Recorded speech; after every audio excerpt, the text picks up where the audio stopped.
নমস্কার।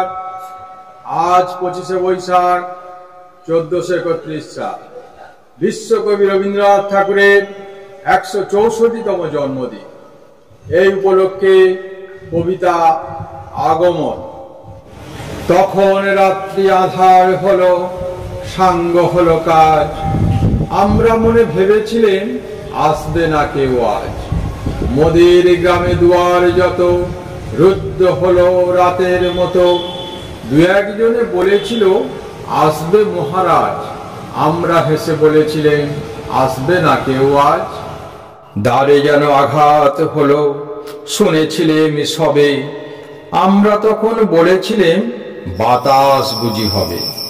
নিবিয়ে প্রদীপ ঘরে ঘরে, শুয়েছিলেন আলস ভরে, দু একজনে বলেছিল দূত এলো বা তবে, আমরা হেসে বলেছিলেন বাতাস বুঝি হবে। নিশীত রাতে শোনা গেল কিসের যেন ধ্বনি, ঘুমের ঘরে ভেবেছিলেন মেঘের গর্জনী। ক্ষণে ক্ষণে চেতন করে কাঁপল ধরা থরহরি, দু একজনে বলেছিল চাকার ঝনঝনি। ঘুমের ঘরে কহি মোরা মেঘের গর্জনী। তখনও রাত আধার আছে, বেজে উঠল ভেরি, কে ফুকারে জাগো সবাই, আর করোনা দেরি। বক্ষ পরে দুহাত চেপে আমরা ভয়ে উঠি কেঁপে, দু একজনে কহে কানে রাজার ধ্বজা হেরি।